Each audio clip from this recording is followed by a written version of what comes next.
Okay, absolute and comparative advantage. सबसे पहले इस टॉपिक की कनेक्टिविटी, ये टॉपिक कैसे कहाँ मैक्रो के साथ कनेक्ट होता है। देखिए, आपके पास मैक्रो इकोनॉमिक्स में कॉन्सेप्ट आता है इंटरनेशनल ट्रेड। सही, मैक्रो इकोनॉमिक्स में आपके पास कॉन्सेप्ट होता है इंटरनेशनल ट्रेड। ये जो इंटरनेशनल ट्रेड है, आज से पहले भी आपने समझा कि सर इंटरनेशनल ट्रेड दो कंपोनेंट्स पर मुश्तमिल है। एक कहलाती है एक्सपोर्ट्स और एक कहलाती है इंपोर्ट्स। ठीक है, ये जो हम बातें कनेक्ट कर रहे हैं इसे इको मैपिंग कहा जाता है। For example absolute comparative advantage आज का आइडिया, मगर जैसे ही आपके सामने एब्सोल्यूट कंपैरेटिव एडवांटेज का कॉन्सेप्ट आए तो आप कहीं ना कहीं तो उसको फिट करेंगे। जैसे कौन सा टॉपिक ऐसा था जहाँ पे हम एब्सोल्यूट कंपैरेटिव एडवांटेज को समझने जा रहे हैं। सो वही आपके साथ बात शेयर की जा रही है कि आपके पास मैक्रो इकोनॉमिक्स में एक टर्म होती है इंटरनेशनल ट्रेड। अब जरा इको मैपिंग करते हैं। इको मैपिंग का मतलब इन इन बातों पर आपने सोचना है। तो आज से पहले एक वर्ड आया क्लोज इकोनॉमी, ओपन इकोनॉमी, तो वहां से आप कनेक्ट कर सकते हैं। जैसे क्लोज इकोनॉमी आपने बताया था जीडीपी की इक्वेशन एक्सपेंडिचर अप्रोच, और वो कहलाती है aggregate demand equals to C plus I plus G plus N X. तो जहां तक सी प्लस आई प्लस जी है वहां तक क्लोज इकोनॉमी है। और जैसे ही हम आगे बढ़ते हैं और एन एक्स को ऐड करते हैं तो वैसे ही आपके पास इंपोर्ट्स और साथ साथ एक्सपोर्ट्स इंक्लूड हो जाती। ठीक है, तो क्लोज इकोनॉमी ओपन इकोनॉमी हमें रिकॉल हो गया। So international trade is all about two things, one is import, other is export. और कुछ बातें अगर हम रिकॉल करें तो सर इन दोनों बातों को आपने आज से पहले बैलेंस ऑफ पेमेंट्स में रिकॉर्ड किया, और इसके बाद यानी कि इंपोर्ट्स एंड एक्सपोर्ट्स को आपने बैलेंस ऑफ पेमेंट्स में रिकॉर्ड किया, और इसके अलावा आपने टर्म्स ऑफ ट्रेड में भी समझा। ठीक है, तो ये दो जगह पर आपने सारी बातें क्लियर करी। आज उसी से रिलेटेड थ्योरी आ रही है एब्सोल्यूट एंड कंपैरेटिव एडवांटेज। इस थ्योरी का ताल्लुक स्पेशलाइजेशन से है। तो जो अब मैं टर्म्स आपके साथ डिस्कस कर रहा हूँ आप चाहें तो लिख लें, या वो बेसिक सी टर्म्स हैं आपको वैसे शायद आती हैं। फॉर एग्जाम्पल, कौन सा मुल्क किस गुड में ट्रेड करे, this is the essence of absolute and comparative advantage. कौन सा मुल्क कौन सी प्रोडक्ट को एक्सपोर्ट करे, this is the essence of absolute and comparative advantage and absolute advantage. या हमें कैसा कैसे पता लगे, हम एक कंट्री है लाइक पाकिस्तान, तो पाकिस्तान में तो बहुत सारी गुड्स प्रोड्यूस होती हैं। सो हमें कैसे मालूम पड़े कि यार इस गुड में ट्रेड करनी चाहिए या इस गुड को एक्सपोर्ट करके पैसे कमाने चाहिए। सही है, तो हाउ वुड वी आइडेंटिफाई कि हम कौन सी गुड में ट्रेड करें। अच्छा, ट्रेड, जब मैं कहूँ ट्रेड करें इसका मतलब है बेचें। ठीक है, ट्रेड का मतलब ज्यादातर एक्सपोर्ट के हवाले से होता है, ना कि इंपोर्ट के हवाले से बात की जा रही है। सो सर आपने कहा कि बहुत सारी प्रोडक्ट्स हैं, तो कौन सी प्रोडक्ट में ट्रेड करेंगे, इस बात का तयन डिटर्मिनेशन कैसे करें। तो इसके लिए थ्योरीज हमारे पास मौजूद हैं। वन पे है एब्सोल्यूट और सेकंड पर है कंपैरेटिव एडवांटेज की थ्योरी। ठीक है, अच्छा, और कुछ कनेक्टिविटी करते हैं। एक आपने टर्म सुनी होगी डिवीजन ऑफ लेबर, और एक टर्म सुनी होगी आपने स्पेशलाइजेशन। जरा इसको रिकॉल कर लेते हैं, आप चाहें तो लिख भी लीजिएगा। DOL, डिवीजन ऑफ लेबर कहते हैं dividing of workforce into specific task. I repeat, dividing of workforce into specific task. ये क्या बात कहलाती है, डिवीजन ऑफ लेबर। आप बिजनेस में भी इसको पढ़ते हैं और इकोनॉमिक्स में भी इस कॉन्सेप्ट को पढ़ा जाता है। एडम स्मिथ का इस थ्योरी से ताल्लुक था, division of labour and specialisation. अच्छा, तो डिवीजन ऑफ लेबर को तो आपने समझ लिया। इससे अगला एक आइडिया है specialisation.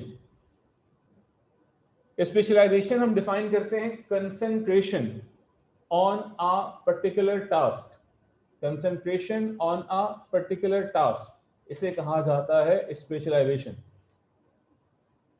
Concentration on a particular task is known as specialisation. बड़ी आसान सी बात बताई, दो टर्म्स बताई, division of labour and specialisation. तो डिवीजन ऑफ लेबर को तो आपने डिफाइन किया, dividing of workforce into specific task. जब आप अपने वर्कर्स को, अपने लेबर्स को अलग अलग मुख्तलिफ मुख्तलिफ टास्क दें, that is division of labour. और स्पेशलाइजेशन का मतलब कि कंसंट्रेशन, फिर जब वो वर्कर्स उन मुख्तस या स्पेसिफिक टास्क को बार बार रिपीटेडली करते हैं, then they got specialised in that task. ठीक है, तो ये दो टर्म्स आ गए हैं आपके पास, division of labour and specialisation. Same इसी तरह से एक कंट्री उन गुड्स में एक्सपोर्ट करता है जिसमें वो स्पेशलाइज होता है। पहले तो आपको टर्म समझाई गई division of labour and specialisation के हवाले से। अब वो तो फर्म पर भी आप अप्लाई कर सकते हो, माइक्रो में आएगा, मगर यहाँ पे जब हम मैक्रो के हवाले से बात करेंगे तो एक कंट्री भी तो स्पेशलाइज करता है। तो कंट्री जिस चीज में स्पेशलाइज करता है उसी प्रोडक्ट को दुनिया के दूसरे मुल्कों में एक्सपोर्ट किया जाता है। ठीक है, that is the philosophy. Clear है बात? ओके, तो ये बैकग्राउंड आपके सामने आ गया कि sir absolute advantage and comparative advantage जो आप आज का टॉपिक है। इससे पहले हमने डिवीजन ऑफ लेबर और स्पेशलाइजेशन से रिलेटेड भी टर्म समझ ली, मगर उनका ताल्लुक मैक्रो से था और कुछ इसी टर्म्स का ताल्लुक मैक्रो से कनेक्ट करने की कोशिश करते हैं। पहली बात, absolute advantage. A country has an absolute advantage over another in producing a good if it can produce that good using fewer resources than another country। फिर से कि यार एक कंट्री को एब्सोल्यूट एडवांटेज उस वक्त हासिल होता है कि जब वो वही गुड प्रोड्यूस करे कम रिसोर्सेस के साथ जो कि अगला मुल्क कर रहा हो ज्यादा रिसोर्सेस के साथ। क्लियर हो गई बात? इसमें तो कोई कंफ्यूजन नहीं। एब्सोल्यूट एडवांटेज का कॉन्सेप्ट आपके सामने आया, जैसे कम से कम भी दो मुल्कों के हवाले से बात हो रही, तो एक कंट्री को दूसरे कंट्री पे एब्सोल्यूट एडवांटेज उस वक्त हासिल होगा कि जब वो प्रोडक्शन जो कर रहा हो प्रोडक्ट्स की कम रिसोर्सेज के साथ कर रहा हो, यानी कि फ्यूअर रिसोर्सेज के साथ कर रहा हो as compare to another country. ठीक है, ये तो आसान हो गई।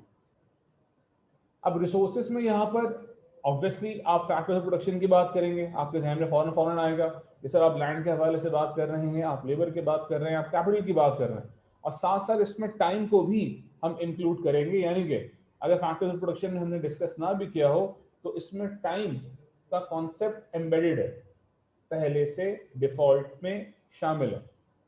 सही, आते हैं नेक्स्ट थ्योरी पे, comparative advantage. A country has a comparative advantage over another, यानी कि अनदर का मतलब दूसरे country, in producing a product if it produce it with lower opportunity cost. अच्छा, तो एब्सोल्यूट एडवांटेज में तो आपने रिसोर्सेज के हवाले से बात करी कि जिस मुल्क या जो मुल्क कम रिसोर्सेस के साथ किसी एक गुड को प्रोड्यूस कर रहा हो उसी कंट्री को उसी गुड में एब्सोल्यूट एडवांटेज हासिल है। कंपैरेटिव एडवांटेज में सबसे पहले अपॉर्चुनिटी कॉस्ट को रिकॉल करना बड़ा जरूरी। माइक्रो में आपने इस कॉन्सेप्ट को पढ़ा था, अपॉर्चुनिटी कॉस्ट रिकॉल कर लेते हैं। Next best alternative foregone in result of making a choice, बात याद आ गई।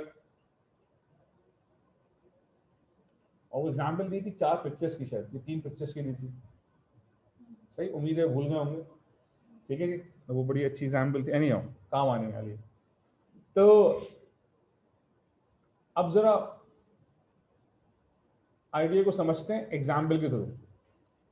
एक बात तो ये नोट करने वाली बात ये कि ये दोनों थ्योरीज हैं, इन दोनों थ्योरीज मतलब एब्सोल्यूट एडवांटेज और कंपैरेटिव एडवांटेज में से इंटरनेशनल ट्रेड डिपेंड करती है कंपैरेटिव एडवांटेज की थ्योरी पे।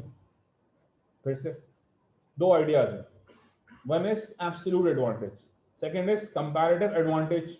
इंटरनेशनल ट्रेड किस प्रोडक्ट पे की जाए, इस बात का अंदाजा कंपैरेटिव एडवांटेज की थ्योरी से लगाया जाता है। ठीक है, so we use comparative advantage theory as a preferable theory as compare to absolute advantage theory. ये बात बताई गई। नाउ ये आपके पास आ गई डेफिनेशन। सेकंड, इसी दो कॉन्सेप्ट को हम, that is absolute advantage and comparative advantage को समझेंगे एक शेड्यूल के जरिए। शेड्यूल आज से पहले भी आपको मालूम कि सिर्फ किसी भी लिस्ट, टेबल और चार्ट जो कि किसी इंफॉर्मेशन को डिपिक्ट कर रहा हो, शो कर रहा हो, एग्जिबिट कर रहा हो, इसे कहा जाता है शेड्यूल।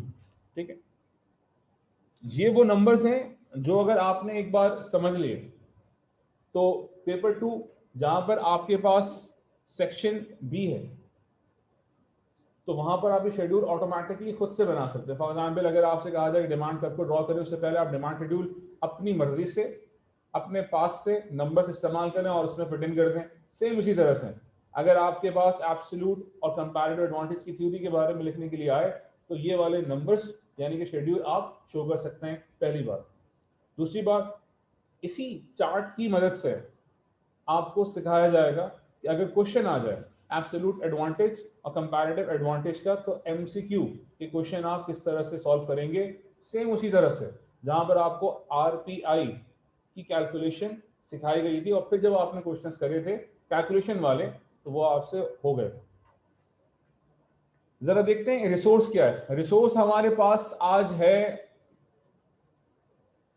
मौजूद, यहां पर शेड्यूल में नहीं है। यहां वो बात कर रहे हैं आउटपुट पर वर्कर पर आवर। आउटपुट पर वर्कर पर आवर का मतलब वर्कर को रिसोर्स मान रहे हैं और आर को भी रिसोर्स मान रहे हैं। आउटपुट का मतलब वो प्रोडक्ट जो उन्होंने प्रोड्यूस किया है, सही है, एक वर्कर ने एक आवर में। सो आउटपुट पर वर्कर पर आवर। इसमें दो कंट्रीज हैं और दो प्रोडक्ट्स हमारे पास हैं। Country A with one worker and in an our क्या कर रहा है, 100 यूनिट्स प्रोड्यूस कर रहा है कार और 25 यूनिट्स प्रोड्यूस कर रहा है बाइक्स के। फोकस करिएगा शेड्यूल पे। ठीक है, एक कंट्री है उसका नाम है कंट्री ए, वो दो प्रोडक्ट्स प्रोड्यूस कर रहा है, क्या करके, within an hour and with a worker. So आज वो कार के 100 यूनिट्स प्रोड्यूस कर रहा है और बाइक्स के 25। कंट्री बी 40 यूनिट्स प्रोड्यूस कर रहा है कार के यूनिट्स और बाइक्स के 20 यूनिट्स प्रोड्यूस कर रहा है। ठीक है, टोटल वर्ल्ड आउटपुट में आपके पास ऑब्वियसली कैलकुलेशन करी गई और नंबर्स आ गए। तो पहले समझते हैं एब्सोल्यूट एडवांटेज को, आपने हेल्प आउट करनी है। जनाब आपसे पूछा जा रहा है कि इस शेड्यूल के हिसाब से किस कंट्री को किस प्रोडक्ट में एब्सोल्यूट एडवांटेज हासिल है। So what would be your answer? Country A. So country A has an absolute advantage in the production of both the goods with a one worker and within an hour 100 units cars के भी produce हो रहे हैं और 25 unit bike से produce हो रहे हैं जो कि ज्यादा है। अब ये ज्यादा का मतलब भाई या तो वो आउटपुट के हिसाब से ज्यादा हो या रिसोर्सेस के एतबार से कम हो, दोनों बातें साथ साथ चलती हैं। आउटपुट के हिसाब से ज्यादा हो, कांस्टेंट तो आपने एक चीज कर दी, कांस्टेंट आपने एक वर्कर और एक आर, ये तो आपने कांस्टेंट कर दिया। ये बात दोनों कंट्रीज के लिए सेम है, वन वर्कर वन आर। बात समझ में आई? तो रिसोर्सेस को तो आपने दोनों मुल्कों के लिए सेम कर दिया। तो ऑब्वियसली आज आउटपुट के हवाले से हम बात करेंगे कि सर ज्यादा आउटपुट कौन प्रोड्यूस कर रहा है विद गिवन सेम रिसोर्सेस। ठीक है, तो यहां हमारे पास बात आ रही है कि country A has an absolute advantage in the production of both the goods. Any question till so far? यहां तक किसी कोई क्वेश्चन नहीं? आगे चलते हैं। अब देखें, कंपैरेटिव एडवांटेज को मालूम करने के लिए आपको एक काम करना पड़ेगा। सबसे पहले निकालते हैं अपॉर्चुनिटी कॉस्ट। अपॉर्चुनिटी कॉस्ट का मतलब ये है किसी को पिक करें और किसी को लूज करें, ऐसे ही, वरना तो फिर अपॉर्चुनिटी कॉस्ट का कॉन्सेप्ट आ नहीं सकता। तो लाजमी है आपके पास कि आप एक चीज को पिक करें तो दूसरी चीज आपसे रह जाए। अब ख्याल आपने रखना है कि आप इन दोनों प्रोडक्ट्स में से जहां पे नंबर कम हो वहां से बात को शुरू करें। फॉर एग्जाम्पल साथ साथ चलिएगा, तो शेड्यूल बनाने का टाइम भी आपको दे दूँ यहाँ पर। अगर आपसे कहा जाए बाइक से स्टार्ट करें, बाइक से स्टार्ट करने का मतलब ये कि यार बाइक को आप रखें, तो जब आप बाइक को रखोगे, ठीक है, so the opportunity cost of producing bike is, ये बात समझ में आ गई अंग्रेजी वाली, यार आप बाइक को एज अ ऑप्शन चूज कर रहे हैं, सेलेक्ट कर रहे हैं, तो इसको आपने सेलेक्ट किया तो ऑब्वियसली जो दूसरा ऑप्शन आपके पास है उसे आप सेलेक्ट नहीं कर रहे, और वो चीज जो आप सेलेक्ट नहीं करते इसी को फॉरगॉन कहा जाता है और इसी को अपॉर्चुनिटी कॉस्ट कहा जाता है। बात आ गई। अच्छा जी, थोड़ी सी मैथ्स है, मैथ्स भी सीख जाएंगे, फायदा ही है। तो 25 बंदे 25, यहाँ पर आ गया 1, तो 25 4 100, कितनी मैथ्स आनी चाहिए, ठीक है। तो कैलकुलेटर में भी कर सकते हैं आप, ये तो आसान नंबर्स है। तो 25 बंदे 25, यहाँ पर आ गया 1 और यहाँ पर आ गया 4, सही जी, कोई मसला यहाँ पर इसी नहीं। इसी तरह से दूसरी बहुत मुश्किल एक्सरसाइज मैथ्स की, 21 20 और 22 किसी को बताइए करें यहाँ पर, तो 21 से 20 और 22 से 40। अब जरा नंबर देखें, यहाँ पर आ गया 1 और यहाँ पर आ गया 4, यहाँ पर आ गया 1, यहाँ पर आ गया 2। खूबसूरत उर्दू, खूबसूरत इकोनॉमिक्स। एक को पिक किया 4 गए, एक को पिक किया 2 गए, किससे कम अपॉर्चुनिटी कॉस्ट हासिल है? में फिर से एक को पिक किया 4 गए, ज्यादा चले गए, एक तो हासिल हुआ, गए कितने 4। और दूसरे सवाल से बात कर रहे हैं, सिर्फ एक को पिक किया, एक आया 2 गए, तो भाई अपॉर्चुनिटी कॉस्ट हाई कहां पर है? तो कंपैरेटिव एडवांटेज की डेफिनेशन क्या थी?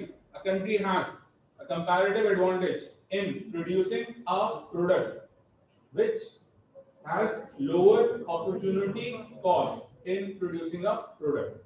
चार्ट को कॉपी कर लीजिएगा, एनी क्वेश्चन प्लीज पूछ लीजिएगा। एग्जैक्टली जनाब, इस शेड्यूल को समझने के बाद आते हैं नेक्स्ट पेज पे, ग्राफ को समझाने की कोशिश कर रहा हूं। सेम आइडिया, इसे कहा जाएगा graphical illustration. Graphical illustration, graphical illustration का ताल्लुक या ग्राफ का ताल्लुक, ग्राफ कोई भी हो, आपको हमेशा बताएं graph shows relation between two variables. तो हमारे लिए हर ग्राफ आसान है क्योंकि हमें मालूम कि वाई एक्सिस पर मौजूद वेरिएबल को और एक्स एक्सिस पर मौजूद वेरिएबल को आपने नोट करना है। सो आज हमारे पास एक्स एक्सिस पर शेड्यूल के हिसाब से कार मौजूद है और शेड्यूल के हिसाब से हमारे पास बाइक्स वाई एक्सिस पर मौजूद है, और जो नंबर्स हमने शेड्यूल में इस्तेमाल किए वो हमने यहाँ पे लिख लिए, 40 20 वहाँ रखा और 125 वहाँ रखा। इसमें तीसरी बात आ रही है, किसी भी इंफॉर्मेशन को शो करने के तरीक़ेकार आपके सामने आ रहे हैं, इंफॉर्मेशन है उसे आप शो कर रहे हैं, तो पहले आपने डेफिनेशन के थ्रू बताया, एब्सोल्यूट कंपैरेटिव एडवांटेज बता दी। दूसरी बात यही एब्सोल्यूट कंपैरेटिव को आपने शेड्यूल के जरिए समझाया, और तीसरी बात आज आ रही है ग्राफिकल इलस्ट्रेशन। तो ये आपके पास कंटेंट डेवलप हो रहा है एब्सोल्यूट एंड कंपैरेटिव एडवांटेज। ठीक है, ग्राफ बहुत ही सिंपल सा है, इसमें कोई समझाने वाली बात नहीं है, जो आपने नंबर्स रखे हैं वही आपने यहाँ पर बना लिया। आगे चलते हैं, एग्जाम्पल 2 मैं आपके लिए छोड़ रहा हूँ, मैं अभी यहाँ पर इसको सॉल्व नहीं कर रहा, आप उसको खुद से सॉल्व करिएगा, हाँ नोट्स में जरूर मौजूद है। आते हैं इस शेड्यूल की तरफ। अब एग्जाम्स में एमसीक्यूज में इस किस्म के क्वेश्चंस आ सकते हैं, साथ साथ चलिएगा। आपके पास दो कंट्रीज हैं, country A country B. Country A का ग्राफ जो आपके पास है वो है रेड कलर की सॉलिड लाइन, और कंट्री बी का जो ग्राफ आपके पास है वो है आपकी ग्रीन लाइन, ये और ये। मुझे बताएं कौन सी ऐसी डायग्राम या ऐसा ग्राफ था जिसमें दोनों तरफ प्रोडक्ट को आपने रखा था? रिजेम्बलेंस है, बहुत इंपॉर्टेंट पॉइंट। और फिर कुछ अगर आपको याद आ रहा हो तो आपने कहा था कि सर पीपीसी के कुछ क्वेश्चंस नहीं हो रहे, तो पीपीसी के वो क्वेश्चंस जो नहीं थे उनका ताल्लुक आज एब्सोल्यूट एंड कंपैरेटिव एडवांटेज के टॉपिक से है। इसका मतलब आज आप ग्राफ में दो कंट्रीज के पीपीसी दिखा रहे हैं। किसी को याद है शेप्स ऑफ पीपीसी कितनी थी? तीन। कौन कौन सी?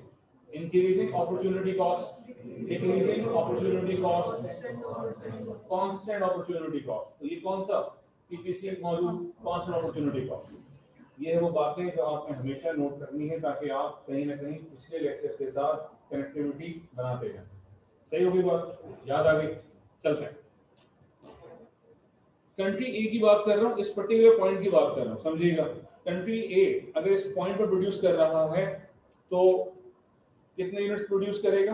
व्हीट के 15 और कार्स के।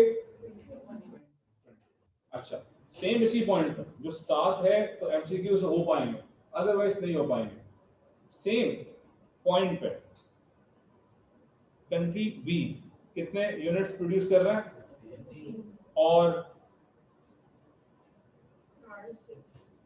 कार्स के 6 यूनिट प्रोड्यूस कर। मैं आपको खुद से केस दे रहा हूं। अच्छा, खुद से केस देने का मतलब, आते हैं वापस पीपीसी आपने पढ़ा और पीपीसी में एक आपने कॉन्सेप्ट पढ़ा था, to show the idea of opportunity cost. इसका मतलब क्या था? आप ये बताना चाह रहे थे कि सर आपने पीपीसी को इस्तेमाल किया। अच्छा, क्यों इस्तेमाल किया भाई? To show the idea of opportunity cost. तो एक और बात याद करते हैं, लाजमी ऐसा था कि आप एक गुड की प्रोडक्शन को बढ़ाते हैं, अदरवाइज अगर आपने गुड की प्रोडक्शन को नहीं बढ़ाया तो दूसरी तरफ दूसरे गुड की प्रोडक्शन में कमी आ ही नहीं सकती, तो अपॉर्चुनिटी कॉस्ट कैसे शो होता है? नहीं होता। याद आ गई? तो पीपीसी हमने ये बात भी याद कर ली, to show the idea of opportunity cost. अब आते हैं, मैं आपसे यही कह रहा हूं कि यार व्हीट की प्रोडक्शन को बढ़ाना है। अगर मैंने आपसे ये कह दिया कि भाई व्हीट की प्रोडक्शन को बढ़ाना है, तो आपने कैसे व्हीट को तो आपने पिक कर लिया, चॉइस आपने मेक कर ली, तो ऑब्वियसली जो अपॉर्चुनिटी कॉस्ट आएगी वो व्हीट में आएगी, कार्स में आएगी। ये भी बड़ी समझदारी की बात है, आपने समझ ली। इसलिए जो एब्सोल्यूट कंपैरेटिव एडवांटेज के क्वेश्चंस होते हैं, इसमें एक वक्त में अगर आप एक गुड की प्रोडक्शन को बढ़ा रहे हो तो लाजमी है दूसरे गुड की प्रोडक्शन को आपने कम करना है। अब साथ से चलें, अगर मैं कहूं कंट्री ए कंट्री बी दोनों ही 15 से 20 या 15 यूनिट्स प्रोड्यूस कर रहे हैं व्हीट के, और 15 से 20 यानी कि 5 मजीद यूनिट प्रोड्यूस करना चाहते हैं, ये दोनों कर रहे हैं, in order to produce 5 more units of wheat. अब बात करनी है ये दोनों कंट्रीज कार्स के अपॉर्चुनिटी कॉस्ट के हवाले से कितने यूनिट्स फॉरगॉन कर रहे हैं। तो मुझे बताएं, कंट्री ए ने 15 से 20 यूनिट्स प्रोड्यूस करने के लिए कार्स के कितने यूनिट्स छोड़ने पड़ेंगे, और कंट्री बी को? तो अंग्रेजी कौन बताएगा? Which country has a comparative advantage in producing? तो ये आ गया आपके पास ग्राफ, और ये आ गया आपके पास उसकी interpretation. Explanation of the graph is known as interpretation.